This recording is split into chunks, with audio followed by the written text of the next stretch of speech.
To my YouTube channel super DRP Vlogs। आज चाहिँ अलिकति माइक साइक हान्दैको होइन, लोकल माइक 200 रुपियाँको माइक लिएर नयाँ भिडियो बनाउँदैछु। हेरौँ कतिको साउन्ड क्वालिटी यसले आउँछ भन्ने कुरा हो। सबै कुरो छोडौँ होइन, आजको भिडियोको टाइटल के हुन्छ भनेपछि चाहिँ आज चाहिँ हामीहरूले ब्रोकर अकाउन्ट कसरी बनाउन सकिन्छ भन्ने कुरा चाहिँ हामी नयाँ टाइटल राखेर भिडियो बनाउँछौँ है। ब्रोकर अकाउन्ट के हो भन्दाखेरि चाहिँ सेयरसँग रिलेटेड, जब सेयर कारोबार गरिन्छ, किन्ने काम गरिन्छ सेयरमा, अनि त्यहाँबाट बेच्नलाई हामीलाई के चाहिन्छ भन्दाखेरि ब्रोकर अकाउन्ट चाहिन्छ हो। ब्रोकर अकाउन्ट कसरी बनाउने भन्दा नि मैले बनाउन गइरहेको छु। मैले कसरी बनाउँछु, के बनाउँछु यही भिडियोमा हेर्नुहोस्। कसरी के हुन्छ म त्यो प्रोसेस पनि अलि अगाडि बुझाउँछु। भिडियो चाहिँ चालु गरौँ होइन, अनि अगाडि प्रोसेसहरू पनि बुझौँला। ब्रोकर अकाउन्ट कसरी बनाउने भन्ने टाइटल हाम्रो हुनेछ। लेट्स स्टार्ट द भिडियो है त गाइस। ल सो गाइस होइन, अब हामीसँग डकुमेन्ट चाहिँ के हुन्छ भने चाहिँ एउटा यो पेपर हुन्छ होइन, यो फर्म सब्मिट गर्नुपर्छ। यो 3 पुस्तेसम्मको फर्म सब्मिट गर्नुपर्छ। त्यसको लागि चाहिँ हामीलाई नागरिकता चाहिन्छ आफ्नो। त्यसपछि अब तपाईँको त्यो डिमेट अकाउन्ट बनाउँदाखेरिको त्यो डिटेल चाहिन्छ। अर्को यो चाहिँ यो के भन्छ, भेरिफाई गर्नुपर्दो रहेछ। अनलाइन भेरिफाई गर्नु भएको छैन भने चाहिँ यहाँ आएर धुस्नु भर्नु लाउँछ होइन, भर्नुपर्दो रहेछ। यो दुइटा हो। अनि के प्रोसेस छ भन्ने कुरो चाहिँ म भन्छु है त। अब चाहिँ इन डिटेलमा भिडियो बनाऊँ है त। अब तपाईँलाई सुरुमा चाहिँ भन्नुपर्दा के चाहिन्छ डकुमेन्ट भन्दाखेरि चाहिँ तपाईँलाई नागरिकता हुनु पऱ्यो आफ्नो है, आफ्नो नागरिकता हुनु पऱ्यो। किनभने त्यसको फोटोकपी माग्छ अट्याच गर्नलाई। तपाईँलाई वहाँ गएपछि चाहिँ दुईवटा फर्म दिन्छ होइन। एउटा चाहिँ अब नर्मल्ली त्यो फर्म भर्नलाई, अर्को चाहिँ अब अनलाइन गर्नु भएको छ, यहीँबाट अनलाइन गरेर जानु भएको छ भने चाहिँ फर्म दिँदैन होइन। गर्नु भएको छैन वहीँ गएर गर्ने भने चाहिँ एउटा फर्म भराउँछ। भर्खर मैले देखाएँ नि, त्यो अनलाइन फर्म भराउँछ। अनि अरू रिक्वायरमेन्ट चाहिँ के चाहिन्छ भने चाहिँ तपाईँको प्यान छ्यान बनाउनु भएको छ भने प्यान नम्बर पनि हाल्नु पऱ्यो। एउटा नागरिकता भयो, अर्को फोटो भयो। त्यसपछि तपाईँको डिमेट अकाउन्ट भर्दाखेरि जुन डकुमेन्ट, त्यो डिमेट अकाउन्ट भर्दाखेरि एउटा स्लिप दिया हुन्छ कि, जसमा BID number, bank number something दिया हुन्छ। त्यो मेरो सेयर यताउति खोल्दाखेरि एउटा सानो स्लिप दिया हुन्छ, त्यो पनि लिएर जानुपर्छ। किनभने तपाईँको BID नम्बर, BOID नम्बर र ब्याङ्क अकाउन्टहरू हाल्नुपर्ने हुन्छ कि हो। त्यो पनि चाहिन्छ। हो चाहिने डकुमेन्टहरू चाहिँ यिनीहरू नै हो। अनि त्यहाँ गएर अनि त्यहाँ तपाईँको प्यान छ भने प्यान भर्नु पऱ्यो। अनि अरू त फर्मल प्रोसेस हो, कसरी फर्महरू भरिन्छ त्यसरी नै भरिन्छ। त्यही पनि अलिकति स्लिप हेरिहाल्नु न है। अनि मेन कुरो चाहिँ तपाईँले के बुझ्नुपर्छ भन्दाखेरि चाहिँ होइन, जुन अनलाइनको फर्म त्यहाँ हुन्छ नि, त्यो अनलाइनको फर्म त्यहाँ भरिसकेपछि अनि त्यहाँबाट तपाईँको मोबाइलबाट नि तपाईँलाई भर्न आउँछ कि। अब आफ्नै मोबाइल छ भनेपछि अनलाइन इन्ट्री गर्न आउँछ। तपाईँको त्यो फाइलवाला सिस्टम जुन फर्मवाला हुन्छ नि, फेरि अनलाइन आफैले बसेर त्यहीँ गर्नु भन्छ कि।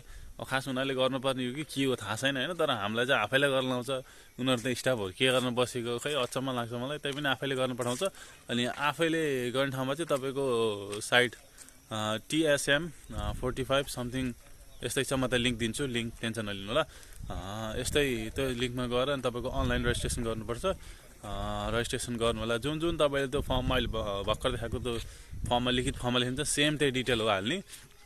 त्यही डिटेल हाल्नुपर्छ। प्यान नम्बर छ भने प्यान नम्बर हाल्ने। नागरिकताको त्यो फोटोहरू हुन्छ त्यो त हालिनुहुन्छ, किनभने फिजिकल फर्ममा तपाईँले भरिहाल्नुहुन्छ।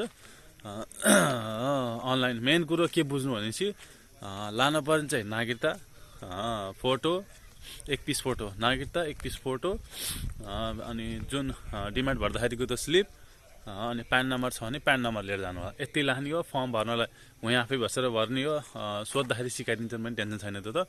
अनि अनलाइन भरेर जानु हो नि त है। पहिलो कुरो चाहिँ अब अनलाइन चाहिँ भरेर जानु होला, सबैभन्दा सजिलो। तपाईँको लोकल एरियामा कोहीले भरिदिन्छ जस्तो छ भने त्यहाँ अनलाइनै भरिनु भयो न, अथवा आफै मोबाइलमा घर बसेर नेट भइहाल्छ के अरे। घरहरूमा घरमै बसेर नेटमा गएर भर्खरै माथि लिङ्क दिन्छु, अथवा यहीँ कता लेखिदिन्छु होइन। त्यही लिङ्कमा गएर सर्च गरेर आफैले म्यानुअली यहाँबाट अनलाइन रेजिस्ट्रेसन गरेर अनि त्यसपछि नजिकैको त्यही अब अफिसहरूमा गएर तपाईँले गएर अनि रेजिस्ट्रेसन गऱ्यो भने हुन्छ। अब कति टाइम लाग्छ भने चाहिँ खै अब राम्रोसँग घचघचायो भने गऱ्यो भने चाहिँ 2-4 दिनमा गरेर, नत्र भन्दा 10-15 दिन झुलाउँछ यिनीहरूले पनि। त्यही हो। अब डिमेट बनाउने, ब्रोकर अकाउन्ट बनाउने प्रोसेसहरू यस्तै हो। ल भिडियो यहीँ हुन्छ है। अलि सुरु गरेको सानो क्लिप यस्तो इन्फर्मेसन दिनलाई मैले बनाएको। Thanks for watching my video है। डोन्ट फर्गेट टु सब्सक्राइब गर्न चाहिँ नबिर्सिनु होला। यस्तै हो, यहीँबाट सुरु भयो, यहीँ गएर हिँड्नु भयो त। Thank you, have a nice day. ल गाइजहरू, हामीलाई अब ब्रोकर अकाउन्ट बनाउँदाखेरि चाहिँ फर्म चाहिने भनेको चाहिँ यही फर्म हो। यो स्याम्पल हो, राम्रोसँग हेर्नुहोस्। तपाईँलाई यो फर्म, यस्तो फर्म दिनेछ एउटा, यस्तो फर्म दिनेछ, यस्तो फर्म दिनेछ होइन। अनि अर्को त्यसपछि यस्तो एउटा चाहिँ अनलाइन गर्ने भन्छ होइन। यो प्रकारको फर्म दिनेछ है। यदि अनलाइन गर्नु भएको छैन भने यस्तो प्रकारको फर्म चाहिँ दिनेछ हजुरलाई। अब राम्रोसँग हेर्नु होला। तपाईँलाई के चाहिन्छ भने चाहिँ एउटा फोटो चाहियो, यहाँ टाँच्नलाई एउटा फोटो चाहियो। अनि तपाईँको अब ब्याङ्क अकाउन्ट नम्बर BUID भनेपछि तपाईँको डिमेट अकाउन्ट बनाउँदाखेरि जे डिटेल भर्नु थियो त्यो एउटा सानो स्लिप हुन्छ, त्यो लिएर आउनुपर्छ। किनभने तपाईँको हितग्राही खाता BUID नम्बर भर्नुपर्छ यहाँ। यदि तपाईँले प्यान बनाउनु भएको छ भने चाहिँ यो प्यान नम्बर पनि चाहिन्छ है। अब के गर्नु छ म डिटेलमा इन डिटेलमा भन्छु, पेपरहरू हेर्नु।